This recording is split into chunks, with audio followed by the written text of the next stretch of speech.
बिस्मिल्लाहिर्रहमानिर्रहीम अल्हम्दुलिल्लाहि रब्बिल आलमीन वस्सलातु वस्सलामु अला सय्यिदिल अंबिया'i वल मुरसलीन अम्मा बाद फ़क़द क़ाल अल्लाहु तआला फ़ी किताबिहिल अज़ीज़ इन्न फ़ी ख़ल्क़िस समावाति वल अर्ज़ि वख्तिलाफ़िल लैलि वन नहार वल फ़ुल्कि लती तजरी फ़िल बहरि बिमा यनफ़उन नास वमा अंज़लल्लाहु मिनस समाइ मिन माइन फ़अहया बिहिल अर्ज़ बअद मौतिहा वबस्स फ़ीहा मिन कुल्लि दाब्बह व तसरीफ़िर रियाह व सहाबिल मुसख्खर बैनस समाइ वल अर्ज़ लआयातिन लिक़ौमिन याक़िलून। सदक़ल्लाहुल अज़ीम।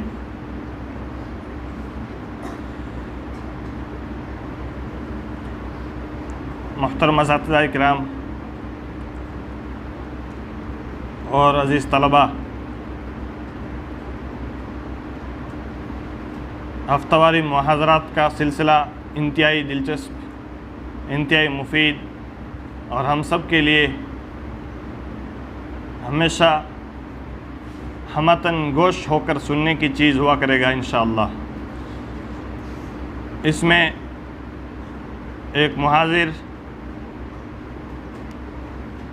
मुख्तलिफ़ जगहों से मुख्तलिफ़ तरह की चीज़ें चुन कर समेट कर दामन भर कर आपके सामने पेश करने की कोशिश किया करेगा। आप मुतअद्दिद सफ़हात पढ़कर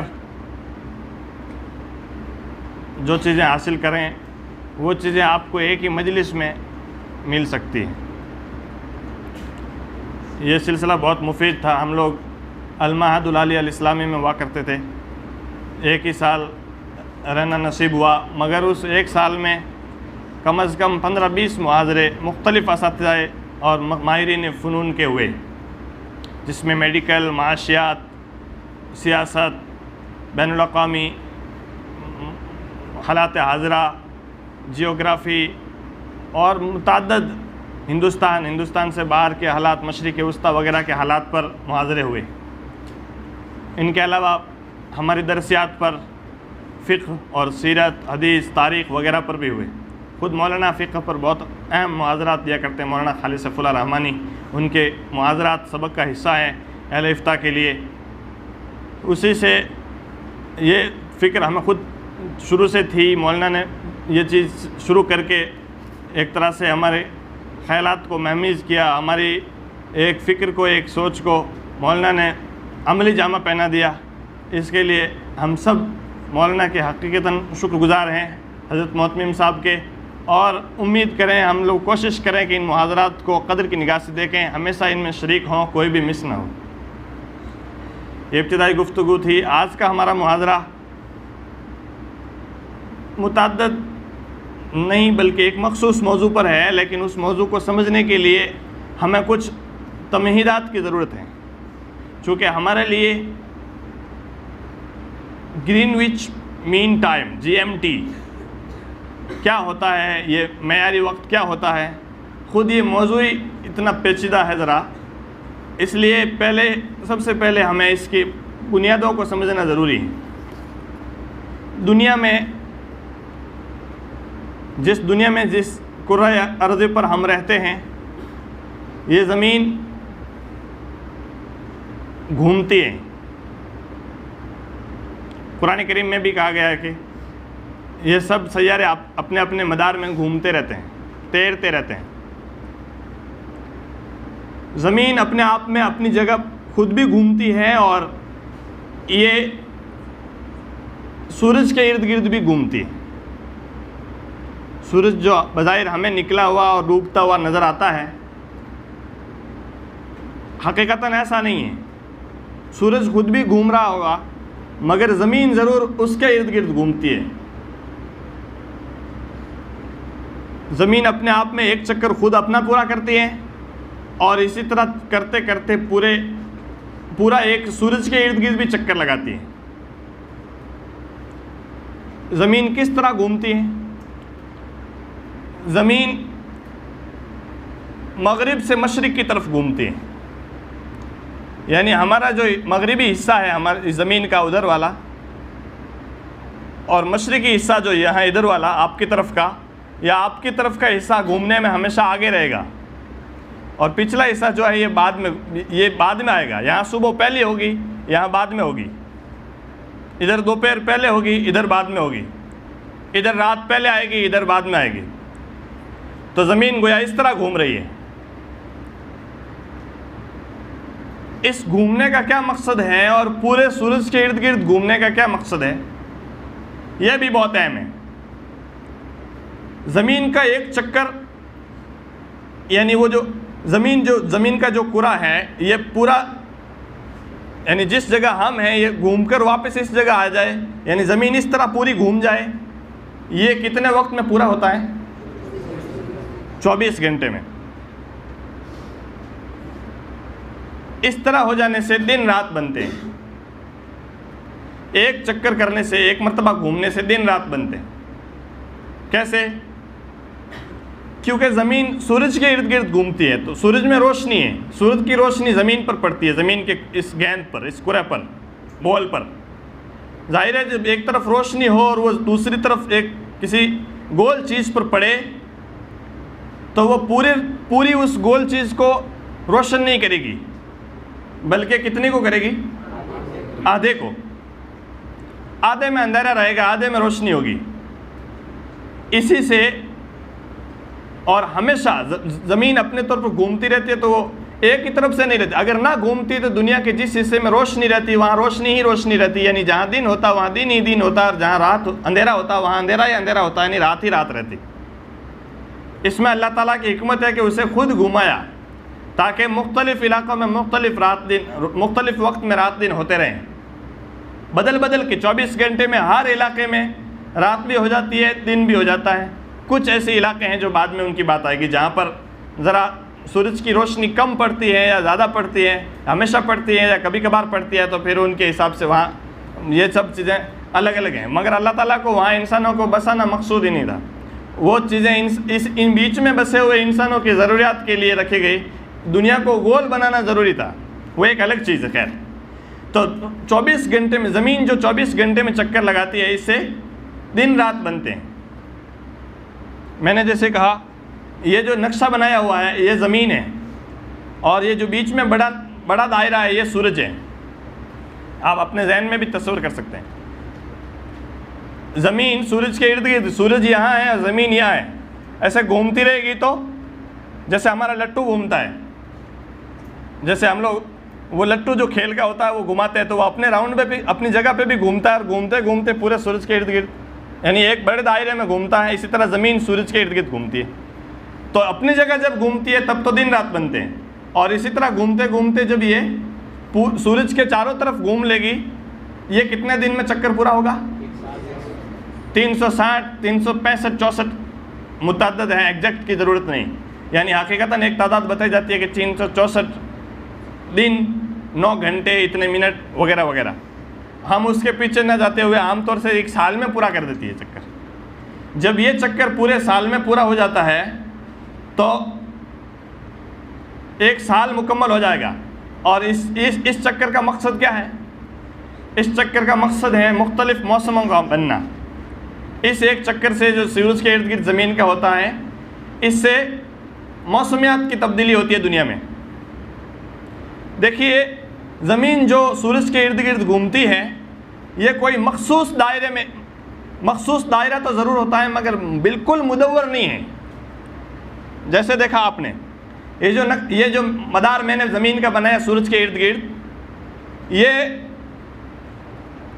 ये जो दायरा है ये मुदव्वर नहीं है, बेज़वी शक्ल का है, अंडाकार है, यानी अंडे की शक्ल का है। दोनों तरफ से हल्का दबा हुआ है और बीच में से ऐसे चौड़ा है। इसका अपना मकसद है, इसकी अपनी ख़ास हिकमत है। अगर ये पूरा गोल होता और सूरज उसके बीचों बीच होता तो तमाम दिन रात बराबर होते, तमाम जहाँ जहाँ जो मौसम है वो वही रहता। हालांकि ऐसा है नहीं हकीकत में। वजह उसकी ये है कि जहाँ कभी दुनिया में सर्दी आती है, कभी गर्मी आती है। ज़मीन जब घूमते घूमते सूरज से ज़्यादा दूर चली जाएगी, यानी उस किनारे पर चली जाएगी, तो सर्दी आ जाएगी। चूँकि सूरज की गर्मी ज़मीन पर कम पड़ेगी, जिससे सर्दियाँ आ जाएंगी। और जब घूमते घूमते वापस ज़मीन सूरज के करीब आ जाएगी, तो ज़मीन पर आम तौर से गर्मी हो जाएगी। आम तौर से का लफ्ज़ मैं इसलिए कह रहा हूँ क्योंकि ऐसा नहीं होता कि एक ही वक्त में पूरी ज़मीन में सर्दी होती है, और ऐसा भी नहीं होता कि एक ही वक्त में पूरी ज़मीन में गर्मी होती है। बल्कि ऐसा बहुत बार होता है कि दुनिया के एक इलाके में, हम मसलन हिंदुस्तान में जिस वक्त गर्मी होती है, ऑस्ट्रेलिया और न्यूजीलैंड या इधर के जो भी जुनूब मशरिक़ के ममालिक हैं उनमें हमेशा वहाँ सर्दी होती है। हमारे यहाँ बारिशें शुरू नहीं होती, उससे पहले पहले वहाँ पर बारिशें शुरू हो जाती हैं। यानी मौसमों का इख्तिलाफ है दुनिया के मुख्तलिफ़ इलाक़ों में। जब ज़मीन एक है और सूरज एक है और वही ज़मीन सूरज के करीब भी होती है और दूर भी होती है, तो फिर ये एक ही वक्त में ज़मीन के मुख्तलिफ़ इलाक़ों में मौसमों का इख्तिलाफ क्यों? ये एक सवाल है जो बाद में हल किया जाएगा। आप लोग याद रखें, पूछ सकते हैं जिस वक्त इसका मौका आएगा, या तो मैं बता दूंगा वरना आखिर में आप ज़रूर पूछें। अभी समझना पॉसिबल नहीं है। ये ज़रूर याद रखें कि ज़मीन के आगे दूर और नज़दीक आने से सर्दियाँ और गर्मियाँ तब्दील होती हैं। बारिश कब होती है? फिर दुनिया में तो मौसम बारिश का भी होता है। बारिश ज़मीन के पास में या दूर जाने से नहीं होती उमूमन। असल में दो मौसम है, सर्द और गर्म।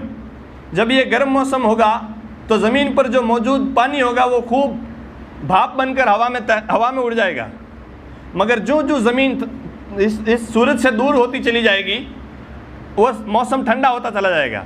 और जैसे ही बाहर की हवा लगे और ठंडा हो मौसम, तो ऊपर जो भाप है और जो बादलों की शक्ल में जो पानी गया है वो ठंडा होके वो नीचे गिरना शुरू हो जाता है। यही वजह है बारिश के होने की। इसी तरह दुनिया में बारिश होती है, और इसकी तफसील अगले स्लाइड में यानी बाद में आएगी। ये बुनियादी मकसद था ज़मीन की गर्दिश, उसकी नौइयत, उसके फ़वाइद। ज़मीन घूमती है, नौइयत उसकी क्या है कि वो ये मगरिब से मशरिक़ की तरफ घूमती है। हमारी जो ज़मीन है, ये भी एक अलग चीज़ है जो वक्त से पहले बताई जा रही है। हमारी ज़मीन ज़रा बिल्कुल ऐसी सीधी नहीं है, जैसे मेरे हाथ है इस तरह सीधी नहीं, बिल्कुल ऐसे सीधी नहीं है, हल्की थोड़ी घूमी हुई है ऐसे। 23.5% यानी 23.5 डिग्री घूमी हुई है। डिग्री क्या होता है? ज़ाविया होता है, यह मैं आगे बताऊंगा। तो थोड़ी घूमी हुई है। इस घूमने का भी अल्लाह ताला ने इसको इसी तरह रखा, इसका भी बहुत अहम मकसद है। अगर ऐसा नहीं होता तो आधी दुनिया में सर्दी और आधी दुनिया में गर्मी होती। जबकि अभी ये हाल है कि अक्सर दुनिया में एक मौसम होता है, बहुत कम दुनिया में दूसरा मौसम होता है। ये अल्लाह ताला की हिकमतों में से एक हिकमत है। ज़मीन को थोड़ा टेढ़ा कर दिया हल्का।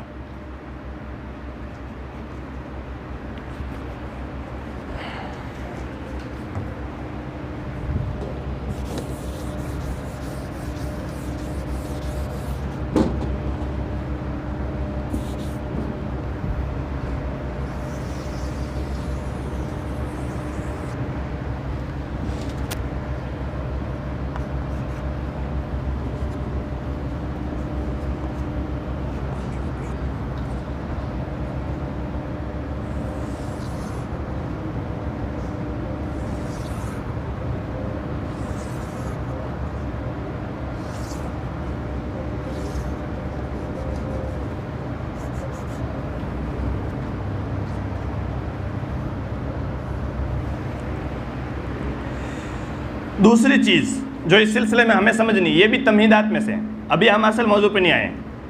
जो चीज़ समझने की है वो हमने बाद में बताने के लिए रखी हुई है। ये सब चीज़ें समझेंगे तब वो मौजू बहुत आसान और इंतहाई आसान हो जाएगा। दूसरी चीज़ ये कि इंसानों ने, साइंसदानों ने, जो भी जोग्राफिया के माहिरीन थे, उन्होंने दुनिया को समझने के लिए, ज़मीन को समझने के लिए इस पर आड़े और टेढ़े फर्जी खतूत फ़र्ज कर लिए हैं। खतूत किसको कहते हैं?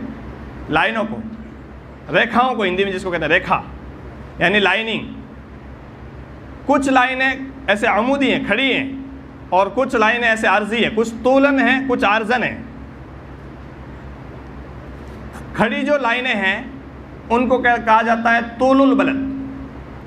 जो खड़ी लाइनें हैं उनको क्या कहा जाता है? तूलुल बलद। और जो ऐसे पड़ी हुई लाइनें हैं, आड़ी लाइनें हैं, उनको क्या कहा जाता है? अर्जुल बलद। उनको क्या कहा जाता है? अर्जुल बलद। ये इंपॉर्टेंट है।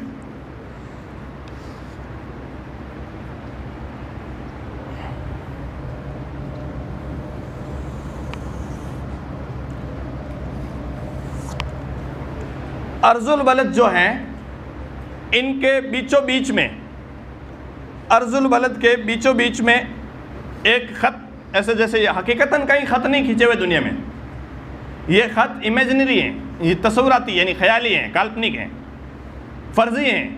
फ़र्ज़ कर लीजिए, मतलब अगर इस तरह दो हिस्सों में तकसीम करते, इस ख़त से क्या, ये ख़त इस्तिवा है, इस ख़त को क्या कहते हैं? इंग्लिश में कहते हैं इक्वेटर। इंग्लिश में क्या कहते हैं? इक्वेटर। इक्वल, बराबरी को कहते हैं इक्वेटर, यानी बराबर करने वाला, मुसावी। और ये ख़त दरअसल हिंदी में कहते हैं भूमध्य रेखा। हिंदी में क्या कहते हैं? भूमध्य रेखा। भू यानी ज़मीन, मध्य माने दरमियान, ज़मीन के बीचों बीच वाली। ये ज़मीन को दो हिस्सों में तकसीम कर देती है, एक ऊपरी हिस्सा यानी शिमाली, एक नीचे का हिस्सा यानी जुनूबी। एक ऊपरी हिस्सा यानी शिमाली और एक नीचे का हिस्सा यानी जुनूबी।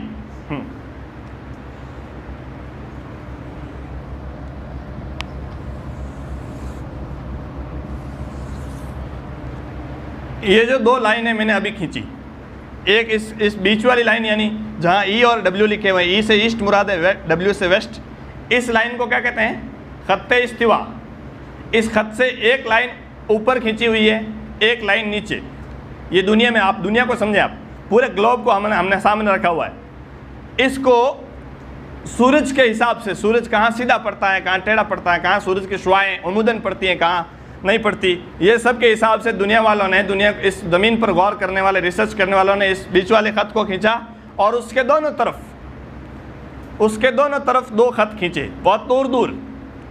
ये जो ज़मीन है नॉर्थ से लेकर साउथ तक 181 डिग्री पर इसको तकसीम कर दिया। डिग्री क्या होती है हम बताएंगे। डिग्री मतलब यानी इसको इतने हिस्सों में तकसीम कर दिया, इसको इतने हिस्सों में तकसीम कर दिया, 1 2 3 4 इस तरह, यानी अलग अलग इसको इतने पार्ट्स बना दिए, इसके इतने हिस्से बना दिए।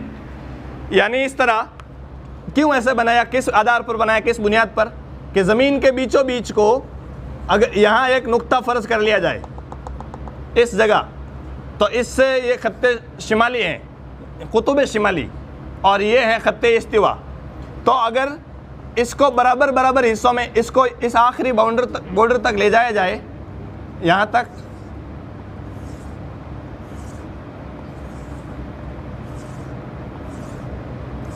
ऐसे अगर ले जाएं हम, ये देखिए, ऐसे ही इधर भी फ़र्ज कर सकते हैं, ऐसे ही नीचे भी, ऐसे इधर भी।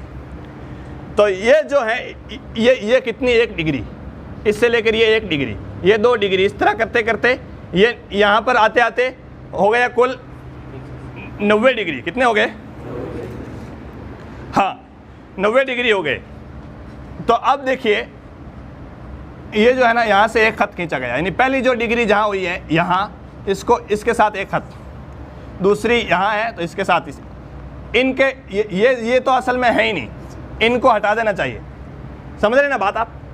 ये तो सिर्फ ये बताने के लिए मैंने खींचे हैं ताकि आपको पता चले कि ये डिग्री कितनी दूर दूर से खींची गई, यहाँ से लेकर यहाँ, यानी इस जगह ये जो दूरी कितनी है, 90 डिग्री। यानी ज़मीन का ये जो पॉइंट है ईस्टर्न मोस्ट पॉइंट, और ये जो नॉर्दर्न पॉइंट है, उत्तरी पॉइंट, शिमाली, इनके बीच में दूरी कितनी है? 90 डिग्री। तो ये 90 डिग्री हुई, और ये भी कितनी हुई? ये भी, और ये भी 90 डिग्री। समझ रहे हैं आप? अब इसको हमने देखो, ये तो अर्जुल बलद बता रहा हूँ मैं, तो इस तरह अर्जन बहुत सारे खुतूत खींचे गए।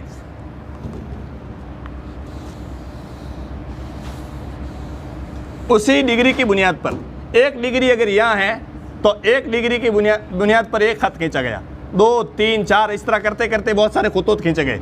वो सब खुतूत तो इतने अहम नहीं है, वो जितने बहुत सारे छोटे छोटे खुतूत खींचे गए वो सबसे ज़्यादा अहम नहीं है। सबसे अहम है 23.5 नंबर पर डिग्री पर जो ख़त खींचा गया, ये ख़त्ते सरतान। इसको क्या कहते हैं? ख़त्ते सरतान। सरतान कहते हैं कैंसर को। यानी ऐसे देखो, वो जो यूनानी एस्ट्रोनॉमिस्ट होते थे, यानी जो नजूमी होते थे, उनके यहाँ 8-10 जानवर होते हैं, उन्हीं में एक जानवर वो जो तय करते हैं कि अभी सूरज किस बुर्ज में है, अभी किस बुर्ज में है, किस बुर्ज में। ये सब बुरुज जो सूरज के हैं, उनमें से एक बुर्ज का नाम है बुरुज सरतान। हिंदी में उसको कहते हैं कर्क। हिंदी में क्या कहते हैं? कर्क। अंग्रेजी में उसको कहते हैं कैंसर। इंग्लिश में क्या कहते हैं? कैंसर। टॉप्रिकॉन, इस खत को कहते हैं इंग्लिश में टॉप्रिकॉन, टॉप्रिकॉन ऑफ कैंसर। ये जो, और हम अरबी में क्या कहेंगे? खत्ते सरतान। क्या कहेंगे उर्दू में? खत्ते सरतान। ये जो 23 डिग्री पे 23 पॉइंट, यह याद रखिए, याद कितने पे है? 23.5 पर खत्ते सरतान। ये यहाँ से लेकर आगे तक आ गई है। इधर ये जो नीचे है, ये भी एन इतने ही, ये 0 डिग्री है यहाँ, और एन इसके ऊपर यहाँ पर ये जो ख़त है, ये ख़त, इस ख़त को कहते हैं खत्ते जद्दी। जद्दीउन किसको कहते हैं अरबी में? जद्दीउन, बछड़े को या बकरी के बच्चे को, बकरी के बच्चे को मेरे ख्याल से।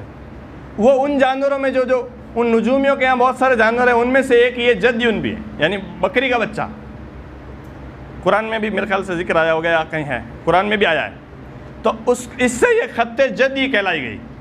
उर्दू वालों ने जद्दीउन में यहाँ जो चूँकि मुतारिक है उसको पढ़ा नहीं, सही देखा नहीं, चूँकि अरब लगे हुए नहीं थे, और कह दिया क्या? खत्ते जद्दी, जबकि जद्दी नहीं है, जद्दी है। तो खैर, इंग्लिश में उसको कहेंगे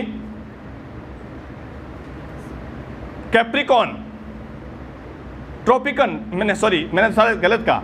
खत को कहते हैं ट्रोपिकॉन, और ट्रोपिकॉन ऑफ कैंसर, ऊपर वाली क्या थी? ट्रोपिकॉन ऑफ कैंसर, और नीचे वाली है ट्रोपिकॉन ऑफ कैप्रिकॉन। यानी वो जो जानवर है, नीचे वाली लाइन और ऊपर वाली लाइन, ऊपर वाली लाइन का नाम था खत्ते सरतान। हम उर्दू में समझें, इसके बहस से पीछे छूट जाए। ऊपर वाली लाइन है खत्ते सरतान, और नीचे वाली लेते हैं खत्ते जद्दी। समझ रहे? ये कितने कितने डिग्री दूरी पर है इस बीच वाली खत्ते इस्तिवा से? 23.5, 23.5 डिग्री की दूरी पर है ये दोनों। इनकी अहमियत क्या है? ये वो इलाका है ज़मीन का जहाँ पर सूरज की शुआएँ सीधी पड़ती हैं, साल में 2 बार सूरज की शुआएँ सीधी पड़ती है। यहाँ इस इलाके में ये पट्टी जो बीच वाली है, इंसान की 80% आबादी यहीं आबाद है। अल्लाह ताला ने सबसे ज़्यादा इंसानों को इसी ख़ास आबादी में बसाया। ये सबसे मोतदिल एरिया है, जहाँ पर गर्मी भी अच्छी खासी पड़ती है और सर्दी भी ठीक ठाक इंसानों के हैंडल करे जितनी पड़ती है। इसके बाद 2 ख़त और हैं, एक ख़त यहाँ और एक ख़त यहाँ। इस ख़त का नाम है खत्ते अंटार्कटिक, और नीचे वाला ख़त है खत्ते आर्कटिक। इनकी अहमियत यह है कि यहाँ साल में कभी भी सूरज की शुआएँ सीधी नहीं पड़ती, यानी ये सूरज के हिसाब से ही बनाई गई है। सूरज कैसे पड़ता है, कैसे घूमता है, जो भी वक्त जो बता रहा हूँ मैं, वो GMT जो वक्त आएगा, वो उसको समझने के लिए थोड़ा बुनियादी तौर पर इसे समझना ज़रूरी है। ये खतूत है। इसके बाद कुछ खतूत हैं तूलन, यानी ऊपर से नीचे तक। इसने ज़मीन को कितने हिस्सों में तकसीम कर दिया? ये कौन सा हिस्सा है?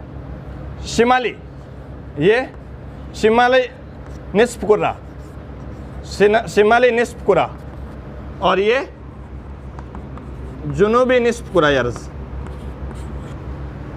तो ये 2 आधे आधे हिस्सों में तकसीम हो गई। अब जो दूसरी तूलन है वो यहाँ से तकसीम करेगी, इसको यहाँ से यहाँ तक। ये मशरिकी निस्फ कुर्रा, और ये मगरिबी निस्फ कुर्रा।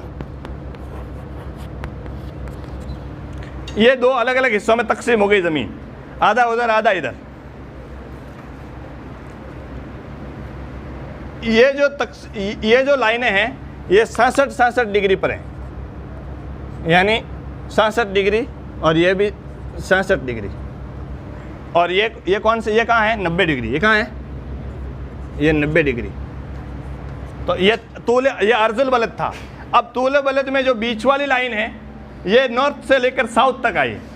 इस जगह को क्या कहते हैं? कुतुब शिमाली, नॉर्दर्न पोल कहते हैं, कुतुब शिमाली। और इसको सदर्न पोल यानी कुतुब जुनूबी।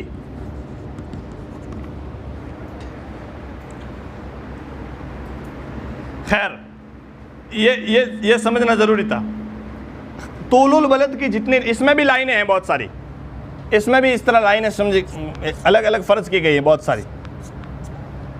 इधर ये लाइनें तो बराबर नहीं है। देखिए जो ज़मीन चूँकि यूँ बहुत लंबी है, ऊपर वाली बिल्कुल छोटी है और नीचे वाली भी छोटी और ज़मीन बीच में से चौड़ी है, इसलिए जो ये अर्जन जो लाइनें थी, ये लाइनें तो बराबर नहीं है, ज़्यादा कम छोटी हैं, कम छोटी बड़ी हैं। और जो ऊपर से नीचे लाइनें आ रही हैं चारों तरफ से, वो लाइनें कैसी हैं? सब बराबर है। समझ में आ रहा ना? बराबर इसलिए कि एक ही जगह से शुरू हो रही है और एक ही जगह पर ख़त्म हो रही है। और ज़मीन यूँ, ऐसा कुछ नहीं, ऐसे नहीं है, ज़मीन यूँ बराबर है, हर तरफ से बराबर। जो भी उसका साइज़ रहा हो, मसलन ज़मीन का साइज़ इस तरह है ऐसे, फिर भी जो चीज़ यहाँ से शुरू हो वो अगर यहाँ पहुँचे, चाहे इधर से पहुँचे, चाहे इधर से पहुँचे, चाहे इधर से पहुँचे, बराबर पहुँचेगी। आप सोच रहे हैं कि यहाँ से तो सीधी पहुँच जाएगी, ये ज़मीन यहाँ से भी इस तरह है, उधर से भी ऐसी है, यानी बिल्कुल ऐसे कद्दू की तरह, संतरे की तरह। तो खैर जब ज़मीन इस तरह है तो ये जो तोलन जो लाइन है सब बराबर है। खैर आगे चलते हैं। अब हम आते हैं जीएमटी पर। अब इसको हटा लो।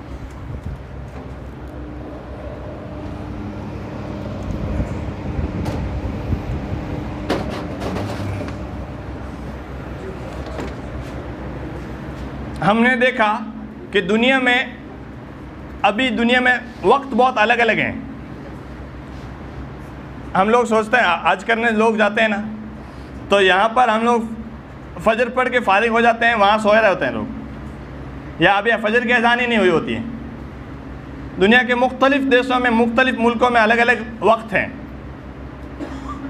पहले ऐसा ही होता था, आज से तकरीबन 150-200 साल पहले हर शहर का, हर कस्बे का अपना अलग टाइम जोन होता था, अलग टाइम होता था उसका।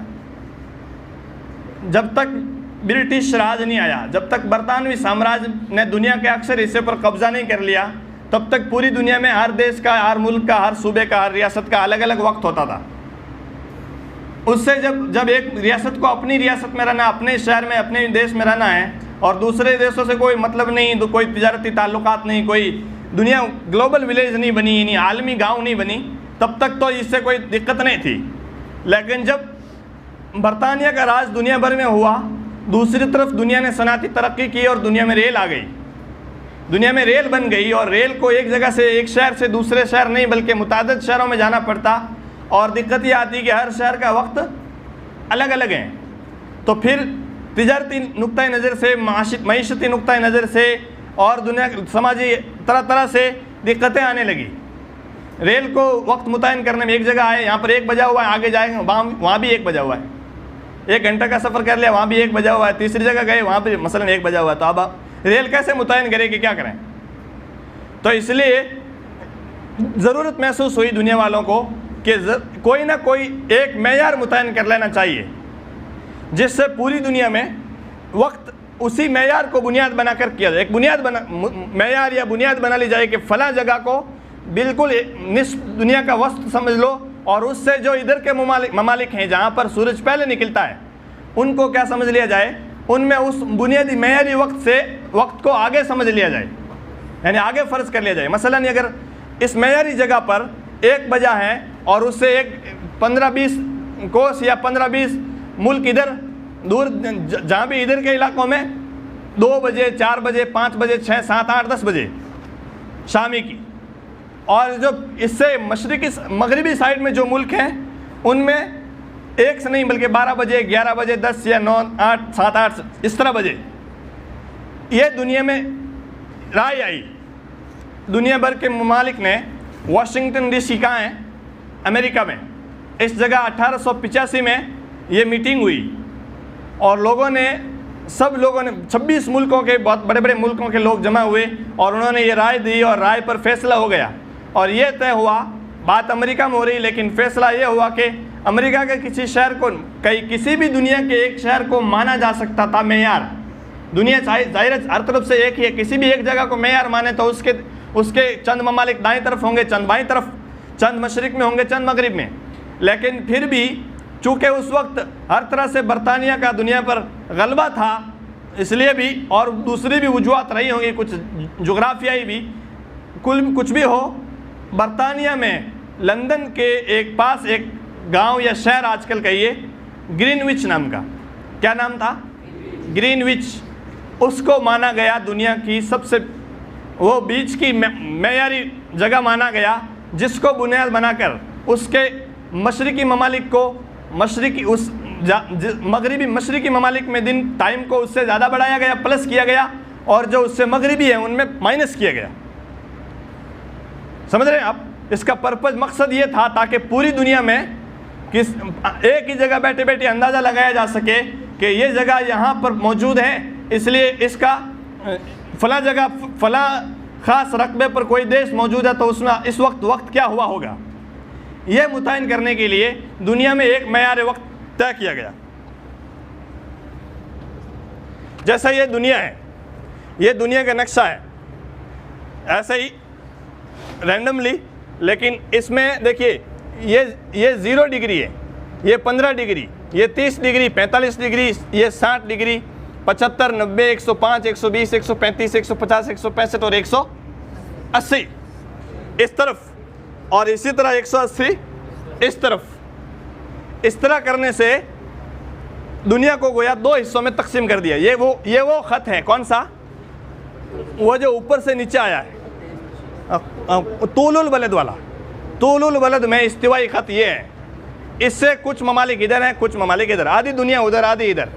ये कहाँ से निकल रहा है? यूरोप से। बरतानिया यही है, और बरतानिया के शिमाल मशरिक में एक जगह है ग्रीनविच, इस जगह, यहाँ वो शहर है। इस शहर को बुनियाद माना गया कि इस शहर के अंदर से जो लाइन निकल रही है, यानी लाइन हकीकत में कोई लाइन नहीं खींची हुई है, बस उसको दरमियान माना गया। इसलिए नक्शे जब बनते हैं तो लाइन खींचने से समझ में आसानी से आ जाता है, इसलिए लाइन खींची गई।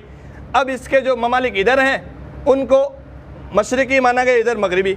अब देखिए कि कैसे वक्त बदलता है, ये ज़रा समझने की चीज़ है। दुनिया 360 डिग्री की है, यानी दुनिया जितनी भी दुनिया का रकबा हुआ ज़मीन का, उस ज़मीन के रकबे को 360 टुकड़ों में, 360 एंगल में, जावियों में तकसीम कर दिया गया। जैसे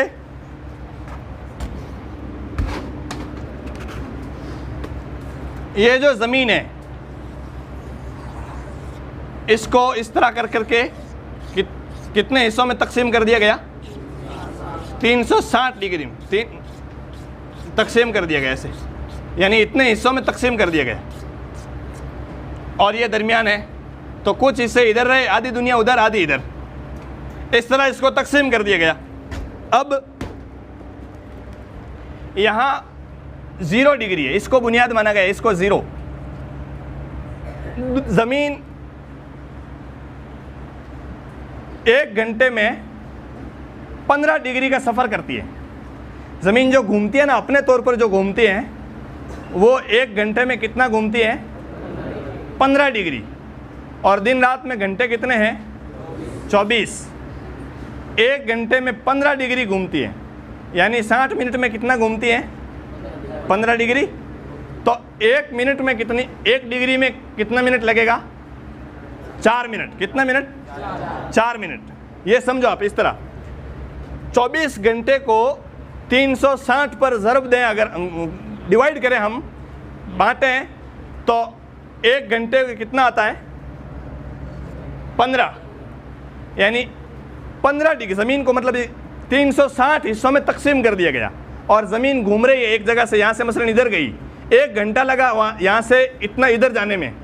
15 नंबर वाला जो दायरा है, ये यहाँ ज़मीन से, यहाँ से अगर ज़मीन शुरू घूमती घूमती यहाँ तक आए तो उसको कितना मिनट लगा? 1 घंटा। कितना लगा? 15 डिग्री पर आते हुए कितना वक्त लगा? 1 घंटा। और 30 पर आते हुए यहाँ 5 घंटे। इसी तरह 6, 7, 8, 9, 10, 11 और 12। और जो घंटे इससे पीछे, यहाँ मसलन 12 बजे तो यहाँ 11 बजे होंगे, यहाँ 10, ये एक घंटा पीछे है। ये 15 डिग्री का इधर भी फासला है, इधर भी फासला। तो यहाँ रहा 1 घंटा पीछे, ये 2 घंटे पीछे, ये 3, ये 4, ये 5, 6, 7, 8, 9, 10, 11 और 12, तो ये पीछे हैं, वो आगे। सूरज यानी ज़मीन जो घूम रही है, इधर क्या है, ये मशरिकी है, मशरिकी इलाका है, यानी इस इलाके ने इस जगह, बीच वाली जगह, मेहरी जगह से पहले सुबह देख ली। यहाँ पर दोपहर भी हो गई, ये पहले हो जाता, ये इससे पहले हो जाता है, और इन इलाकों में इसके भी बाद में होता है। ये जो इधर वाला है वेस्टर्न जोन, इसमें इससे भी बाद में होता है, और इस इलाके में इससे भी पहले होता है। इसको बीच में समझा गया और इसके 2 हिस्सों में तकसीम कर दिया गया इसको। अब दुनिया को अलग अलग टाइम जोन में बांट दिया गया। GMT क्या है? Greenwich mean time. क्या नाम है इसका? फुल फॉर्म क्या है? Greenwich mean time. मीन माने मेयार, बुनियादी, मकसूद माने असल मापक, मानक, जिसको मतलब बुनियाद माना गया, आधार माना गया।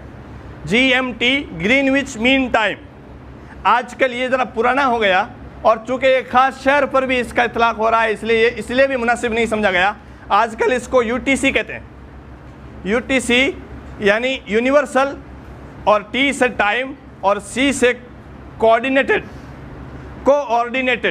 मुत्तफ़क़ा, जिसको एक तरह से मतलब सब ने इत्तिफ़ाक़ किया। यूनिवर्सल यानी कायनाती वक्त, यानी पूरी दुनिया का एक मुत्तफ़क़ा वक्त। UTC उसको फुल फॉर्म मतलब एक शॉर्ट में बोला जाता है। ये आजकल ज़्यादा चलता है। ये UTC 1972 से बाद में दुनिया में चला, उससे पहले और आज भी बहुत सारी जगहों पर GMT भी चलता है। समझ रहे हैं? तो अब दुनिया में मुख्तलिफ टाइम जोन बना दिए गए। ये मसलन एक टाइम जोन है, यहाँ से लेकर यहाँ तक, ये दूसरा, ये तीसरा, 1, 2, 3, 4, 5, 6, 7, 8, 9, 10, 11, 12 इस तरह करके टाइम जोन बना दिए। टाइम जोन का मतलब क्या हुआ? एक मिंतका वक्त, एक इलाका जिसमें एक तरह का वक्त हो, लोकल टाइम सेम हो।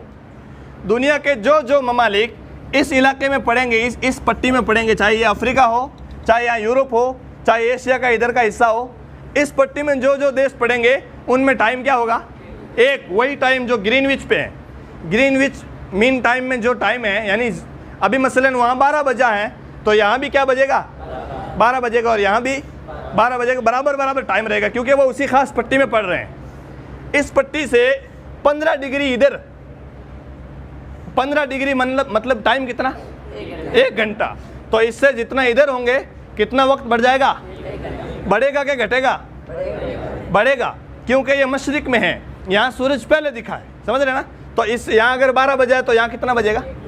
1, और यहाँ इसी तरह 3, 4, 5, 6, 7 बढ़ते चले जाएंगे। उसको कैसे लिखेंगे?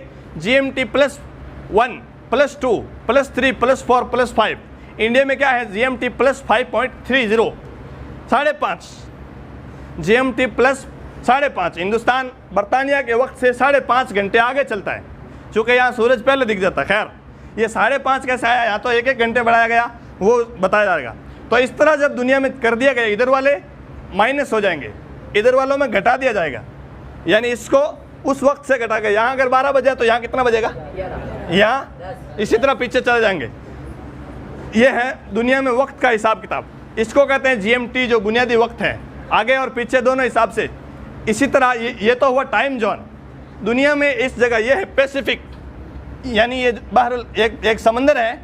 इस जगह को इंटरनेशनल डेट लाइन समझा गया। पूरी दुनिया में तारीख कैसे मुतयन होते हैं? ऐसा होता है कि एक इलाके में तो अभी सैटरडे है, एक में संडे हो गया, एक में अभी शनिचर है, एक में इतवार हो गया। तो ऐसा किस जगह से मुतयन किया जाए?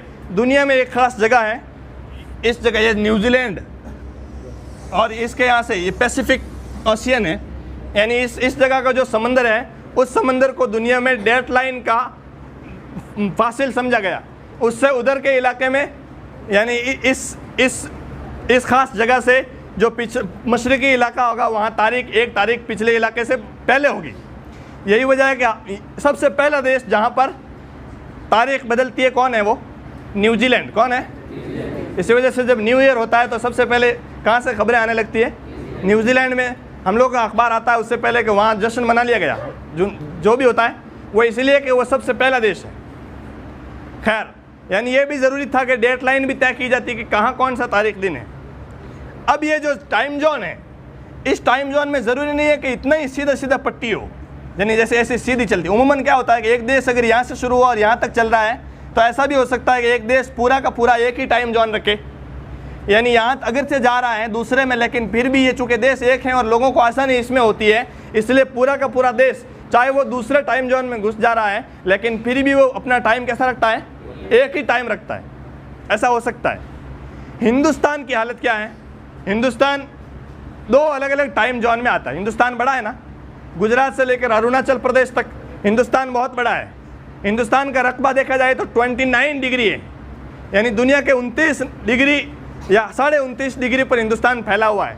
और एक टाइम जोन यानी एक घंटे का जो कितना डिग्री है, 15, तो जाहिर है 15 और 15 30 हो गए, लगभग 29, तो हिंदुस्तान है। तो दो अलग अलग टाइम जोन में इंडिया आ गया।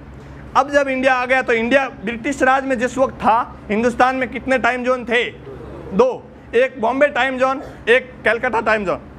कलकत्ता और मुंबई में अलग अलग टाइम जोन थे। ये अंग्रेज़ों के सबसे बड़े बड़े 2 शहर थे उस वक्त। हिंदुस्तान, दिल्ली विल्ली में अंग्रेज़ इतने नहीं थे जहाँ जितने मुंबई और कलकत्ता में थे, इसलिए उन्होंने तिजारत भी सबसे ज़्यादा यहीं होती थी। मईशत का सबसे ज़्यादा बड़ा मरकज़ यही 2 शहर थे, इसलिए इन्होंने मशरिक़ को अलग करने के लिए कलकत्ता का टाइम जोन अलग कर लिया और बम्बई का अलग कर दिया। हिंदुस्तान मसलन पड़ रहा है कहाँ? हिंदुस्तान इस 60 के आगे 68 से हिंदुस्तान शुरू होता है यहाँ से और ख़त्म होता है 97 पर। यहाँ 68, 78, 88, 98 होता है तो 30, 97 पर ख़त्म होता है, 29 पर, 29 पर। ये हिंदुस्तान का टाइम जोन है। आधा हिंदुस्तान इधर पड़ रहा है, आधा इधर पड़ रहा है। तो दिक्कत यह आई कि 2 अलग अलग टाइम जोन करें तो फिर क्या होगा? एक ट्रेन यहाँ से चलेगी और दूसरी तरफ जाएगी तो बीच में टाइम दूसरा है। ऐसा एक ज़माने तक हुआ भी, मगर जब बड़ी दिक्कतें होने लगी तो फिर उसको पूरे को 1 सितंबर 1947 को, यानी आज़ादी के 15 दिन बाद में क्या कर दिया, उसको पलट दिया और दोनों टाइम जोन को ख़त्म करके आज़ाद हिंदुस्तान का क्या कर दिया, एक ही टाइम जोन, एक ही मिंतका वक्त रखा। हिंदुस्तान पूरे को एक मान लिया गया। तो फिर या तो 5 घंटे माना जाना चाहिए या 6 घंटे। अगर हिंदुस्तान 5 नंबर वाले +5 में आता है तो 5 घंटे इस GMT से आगे समझना चाहिए, या फिर 6 घंटे आगे मानना चाहिए। जबकि कितना माना जा रहा है? 5.5। कितना माना जा रहा है? 5.5। ऐसा क्यों होता है? ऐसा इसलिए कि दोनों अलग अलग मिंतका है। 6 में भी 60 से नहीं, 65 से 68 से शुरू हो रहा है और उधर भी पूरे 105 पर नहीं है बल्कि 97 पर ख़त्म हो रहा है। तो आधा इधर आधा इधर, 2 अलग अलग मुकम्मल तौर पर माने गए, इसलिए इसका आधा ले लिया गया, उसका भी आधा, और एक को मुकम्मल रखा गया। तो 5.5 को 5.5 पर ले गए और 6 से थोड़ा आगे ले गए। 6.5 तक इंडिया जाता है, 5.5 और 7.5। तो इसको हिंदुस्तान चूँकि बड़ा है, अगर 1 रखते 5 तो कम पड़ता और 6 रखते तब भी ज़्यादा पड़ता। इसलिए हिंदुस्तान में बीच बीच की राह निकाली गई, कितनी? 5.5। ऐसा जायज़ रखा गया कि कोई देश अपने यहाँ के इंतजामात के लिए अगर आधा घंटे का आगे पीछे कर ले वक्त को, तो ये जायज़ है अंतर्राष्ट्रीय नियमों के हिसाब से, बैनुल अक़वामी क़वानीन के हिसाब से। समझ रहे हैं? इसलिए हिंदुस्तान का स्टैंडर्ड टाइम है ये GMT नहीं है। हिंदुस्तान में जो टाइम चल रहा है वो कौन सा है? इंडियन स्टैंडर्ड टाइम, हिंदुस्तानी मेयार वक्त। क्या ये हिंदुस्तानी मेयार वक्त? क्या ये कितना हिंदुस्तानी मेयार वक्त GMT के हिसाब से कितना आगे है? +5.5, +5.30। ये और फिर वो जो बॉम्बे और कलकत्ता का टाइम जोन था उसको क्या कर दिया, धीरे धीरे ख़त्म कर दिया गया। चल रहे थे बम्बई और कलकत्ता में 4-5 साल तक चलते रहे, लेकिन धीरे धीरे 1948 में मुंबई वाला ख़त्म कर दिया गया और 1955 में कलकत्ता वाला भी ख़त्म कर दिया गया और फिर पूरे हिंदुस्तान का एक टाइम जोन समझा गया। हिंदुस्तान को 2 हिस्सों में तकसीम किया गया, यानी मशरिकी और मगरिबी, और बीचों बीच से एक लाइन निकाली गई। जाहिर ऐसा ज़रूरी था, हिंदुस्तान के बीचों बीच से एक लाइन निकाली गई ये, ताकि उसको बुनियाद बनाया जाए, वहाँ लेबोरेटरी फिक्स की जाए, वहाँ एक रसदगाह बनाई जाए जिससे आसमान में खला में होने वाली हर नकलो हरकत पर करीब से निगाह रखी जा सके। इसलिए ये जगह गुजर रही थी इलाहाबाद के पास से, एक जगह है मिर्ज़ापुर। इलाहाबाद के पास एक शहर है मिर्ज़ापुर, वो बड़ा शहर उस लाइन के बीच में आ रहा था और पता नहीं क्या हालात रहे होंगे। उसी शहर को बुनियाद माना गया हिंदुस्तान के दरमियान की। जिस तरह पूरी दुनिया में ग्रीनविच को मरकज़ माना गया, इसी तरह हिंदुस्तान में किसको माना गया? इलाहाबाद के पास मौजूद शहर मिर्ज़ापुर को। वो आजकल मगर लोकल बन गया है। अभी दिल्ली कौमी दारुल हुकूमत दिल्ली में बहुत बड़ी रसदगाह और बहुत बड़ा ऑब्जर्वेटरी बन चुका है और वहीं से सब कुछ मैनेज होता है। खैर, तो ये हिंदुस्तान के वक्त को इस तरह तब्दील किया जाता है।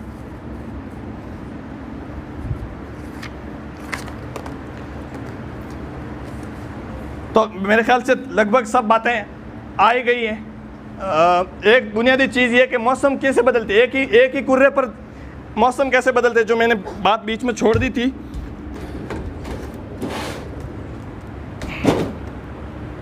ये जो ज़मीन है हमारी,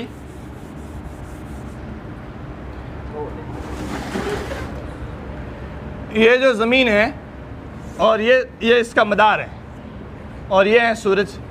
ज़मीन जो घूम रही है वो ज़रा ऐसे घूम रही, ज़मीन ऐसे है, ये है ग्लोब, और ज़मीन का ये कुतुब शिमाली ये और ये ऐसे। तो ज़मीन को ऐसे घूम रही है, यानी ऐसे, यानी थोड़ा ऐसे हल्का ऐसे। इस तरह की कोई दूरी में अगर कोई चीज़ फंसाई जावे तो वो कैसे घूमेगी? इस तरह ज़मीन घूम रही। अब जब ये ज़मीन इस तरह घूमते घूमते ऐसे राउंड करते करते करते करते यहाँ आ जाएगी, तो ज़मीन का एक बहुत बड़ा हिस्सा जो शिमाली ऊपर वाला हिस्सा है, ये वाला हिस्सा, ये जो ऐसे रखा जाता था, जाहिर है ये जो हिस्सा है इस पर ज़्यादा गर्मी आ जाएगी, और जो नीचे वाला हिस्सा है उस पर कम सूरज की रोशनी पड़ेगी। जिस जगह कम पड़ेगी वहाँ चाहे आमतौर से दुनिया में गर्मियाँ ही रहें, लेकिन जहाँ सूरज की रोशनी कम पड़ती है वहाँ क्या हो जाएगा? सर्दी। और जब सूरज करीब आ जाएगा ज़मीन के, और यहाँ गर्मियाँ हैं आमतौर से पूरी दुनिया में, लेकिन यहाँ सर्दी है, दूसरे इलाके में यहाँ क्या है? यही वजह है कि हिंदुस्तान में गर्मियाँ रहती हैं, तब न्यूजीलैंड ऑस्ट्रेलिया वगैरह में क्या रहती है? सर्दी। और कुछ इलाके तो हैं ही जहाँ पर उमूमन ठंडी होती है, जैसे इधर के जो कुतुब शिमाली की जानिब के जो इलाके हैं, ऊपर के इलाके जहाँ पर बर्फ़ जमी रहती है, बर्फ़ानी एरियाज़, वो तो चूँकि हैं ही ऐसे इलाके में जहाँ पर सूरज की शुआएँ सीधी कभी पड़ती ही नहीं, तो वहाँ पर सर्दी आती है। और जो बीच का एरिया है ये, यहाँ पर सूरज 2 बार 21 मार्च और 23 सितंबर को बिल्कुल सूरज की शुआएँ सीधी पड़ती है, इसलिए वहाँ पर सख्त गर्मी और सख्त सर्दी होती है। यानी सख्त सर्दी भी इधर ही होती है, सख्त गर्मी भी यहीं। ये मौसमों के बदलने का भी निज़ाम है, दिन के बदलने का भी, दिन रात के भी, और ये टाइम कैसे चेंज होता है, और दुनिया में अलग अलग मुल्कों में अलग अलग वक्त कैसे होते हैं, GMT क्या है। मेरे ख्याल से मुख्तसरन सब बातें सामने आ गई। और कोई किसी के ध्यान में कोई सवाल हो तब भी किया जा सकता है। ठीक मान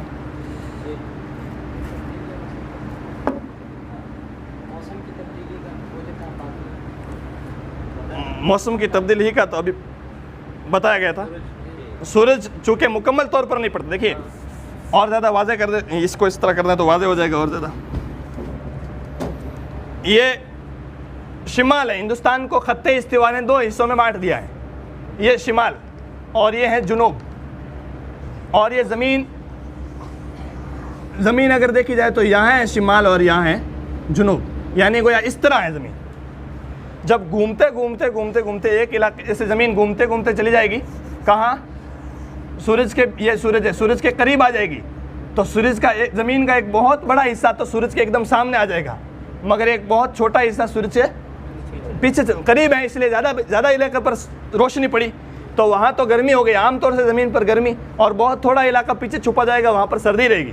चूँकि दिन में सूरज निकलता भी है, घूमेगी, दिन भी आएगा वहाँ, ऐसा नहीं कि दिन नहीं आएगा, मगर आएगा तो थोड़े वक्त के लिए आएगा। और जाहिर है सर्दियाँ जहाँ होती है वहाँ पर दिन छोटा होता है, इसलिए वहाँ पर सर्दी रहेगी। और जब यहाँ बड़ा होगा तो पूरे इलाके पर, ज़्यादा बड़े इलाके पर ज़्यादा बड़ा इलाका सूरज से छुपा रहेगा। एक तो सूरज की रोशनी वहाँ दूर, सूरज से दूर चला गया यहाँ ज़मीन, और फिर ये कि बहुत बड़ा इलाका सूरज से छुपा हुआ है, ऐसे ये पीछे डार्क रह गया और यहाँ पर कम, यहाँ गर्मी है। तो यही सूरज के दूर, सूरज के सामने कितना ज़्यादा बड़ा हिस्सा आता है वहाँ पर गर्मी, और कितना कम हिस्सा आता है वहाँ पर सर्दी।